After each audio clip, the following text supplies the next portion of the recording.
Welcome to the South Australian True Crime Podcast, dealing with the cases that have been forgotten to time. Adelaide, South Australia's capital, was once wrongly accused of being the murder capital of the world by a misinformed British journalist.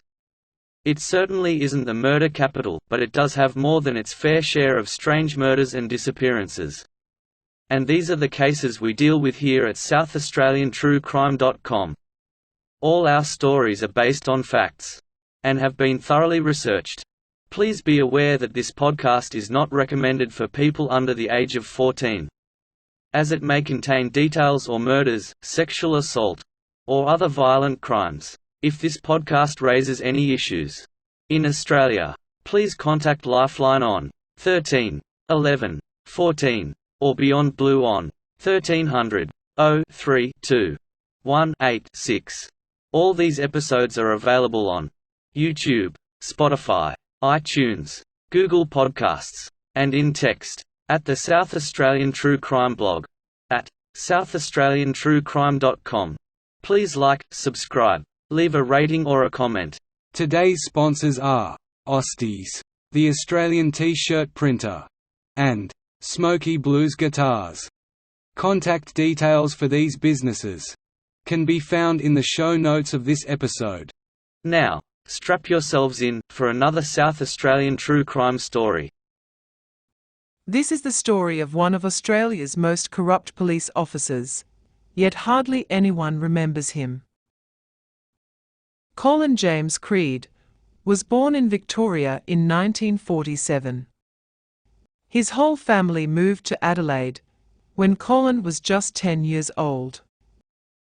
In 1966, aged just 18, he joined the South Australian Police Force. He was tested and found to have an IQ of 133 and was dux of his class. Over the next few years, he had a reputation as a big spender and was well known to splurge cash on clothes in fancy restaurants. In 1974, while stationed at the Hind Marsh Police Station, a woman was at the police station reporting that she had been raped. When the interviewing officer asked what her attacker looked like, she pointed straight at Creed. The questioning officer asked her if her rapist looked like Creed, to which she replied that it didn't look like Creed. It was Creed. Creed was pulled aside and questioned and suspended temporarily, but was back at work soon, as he reasoned that he had investigated a minor robbery at the ladies' unit a few months earlier, which remained unsolved, so the lady held a grudge against him.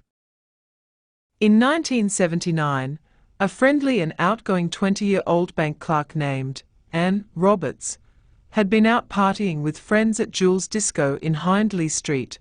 When she returned home, she was sexually assaulted and bashed to death with a house brick at her Emerson Road Black Forest home unit. Detectives accused Creed of this crime, but the evidence seemed to prove him innocent of this. However, there are still some people who believe him to be guilty.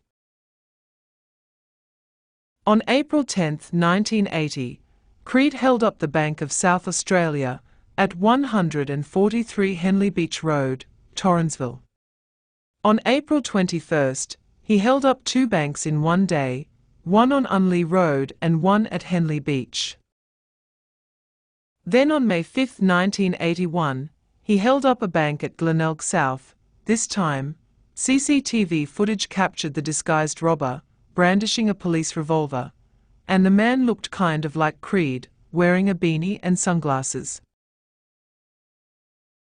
Creed was questioned on May 21, 1981, put in the lineup for several hours, but no one could or would identify him, so he was allowed to go home. Creed didn't turn up for work the next day, nor the next day. Police staked out Creed's Aberfoyle Park home for over a week, but could not find any sign of him. They soon put him on the most wanted list, with the starting price of $15,000 on his head. Soon 2 more women came forward with rape allegations against Creed. So he was now wanted for 2 rapes and 4 bank robberies. The price on Creed's head was soon raised to $50,000. Creed had fled to Victoria and continued his bank robbery ways, sometimes hooking up with known bank robber and Pentridge prison escapee, Russell Mad Dog Cox. Russell was also on the most wanted list, after breaking out of Pentridge prison and being on the run for some time, while keeping to his usual business of bank robberies. But somehow Creed managed to travel from South Australia and find Cox, even though the police had a nationwide manhunt out for the pair of them, and neither could be found. Police in Melbourne's suburb of Coburg noticed a man suspiciously sitting in his car for quite some time. So they approached the man, knocking on the car's window, and asked what he was doing there. The man told the police he was waiting for a woman who he was having an affair with. Police accepted this story and left. Later finding out it had been Creed, who was probably staking out a bank. They returned, but Creed had already left. He was also known to have been a standover man to several prostitutes, frequently robbing them of their money. Because of this, Melbourne's underworld put a price on his head, and Creed soon fled to New South Wales, where he was known to have pulled off at least 1 more robbery. He then fled to Queensland, where while trying to sign up for a hotel room, the desk manager noticed green dye pack ink on both the money and Creed's hands, and called the police. The Queensland police held and interrogated him for 2 days, with Creed telling them he was a public servant that dealt with large sums of cash. Once again, he was believed and let go. He then fled back to Victoria, and was one of several on-the-run gangsters holed up in Mad Dog Cox's Mornington Peninsula safe house, when Mad Dog had an argument with another gangster and shot him dead. This called the police to the property, but by the time they arrived, both Cox and Creed had vanished. Police found a massive cache of weapons, including machine guns, sawn-off shotguns, and several different handguns at the house, all of them with Creed's fingerprints on them. The next time Creed popped up was in Western Australia. In early 1983, Ian Goldie Goldsmith, another South Australian police officer, had a dream that he chased Creed down the road. He told his wife about this, and his wife told him to shut up with his stupid stories. In July 1983, Goldie, his wife and 4 children, were on holiday in Perth. They were all walking down the Hay Street Mall, and Goldie spotted Creed walking into the ABC shop, carrying a black attaché case. Inside the shop, Goldie told the ABC shop worker that he was a police officer from South Australia, and Colin Creed was in the shop. The shop worker asked who Colin Creed was, and Goldie replied that he was Australia's most wanted man. The shop worker then told Goldie that he couldn't make personal calls. So he called for his supervisor, who rang 000. Meanwhile, Goldie stopped a uniformed officer, who in turn called over 2 plainclothes officers, and moved towards Creed. Creed realized what was going on and bolted from the shop, ran down the road and bowled over a paper boy and himself. The 2 plain-clothed police officers arrested Creed at gunpoint. The arresting officers had not informed all the other police who were out scouring the streets for Creed. 2 officers spotted Goldie's wife and children sitting in a car waiting for Goldie to return. The police officers thought they were Creed's girlfriend and her kids, so they approached the car with guns drawn, but eventually were alerted that Creed had been captured. Creed was extradited back to South Australia, under heavy police guard. When his court date arrived, his lawyer told the court that Creed was relieved to finally be captured. Creed eventually pleaded guilty to the armed robbery of the Commonwealth Bank at Glenelg on May 5, 1981, and armed robberies of the Savings Bank of SA at Torrensville on April 10, 1980.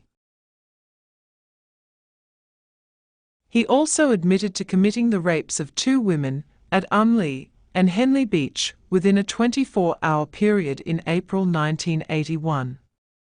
Some people believe him to be guilty of a hell of a lot more rapes. In November 1984, Creed was jailed for 21 years with a non-parole period of 12 years. Originally, Creed served his sentence in Yatala Labour Prison, sharing his cell with convicted fraudster Brian Stewart Windsor. Their cell was firebombed, so Creed and Windsor were moved to medium security at Mobilong Prison in the Riverland. He was released on parole in late 1995 after serving only half his head sentence. He also avoided serving any time for another 6 robberies he committed in Victoria, when the South Australian courts ruled that the Victorian jail terms be served concurrently with his South Australian sentence, sparing him a total jail term of 45 years. Never in trouble with the law again, Creed used his intellectual prowess and forensic love of cricket statistics to make a small fortune online with a cricket statistics website. He is now a recluse who is very rarely seen in public.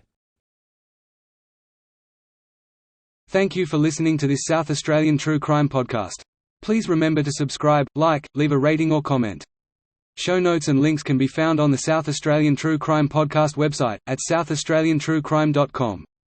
And don't forget to tell your friends about us. There will be more stories posted real soon. And until then, remember, don't get murdered.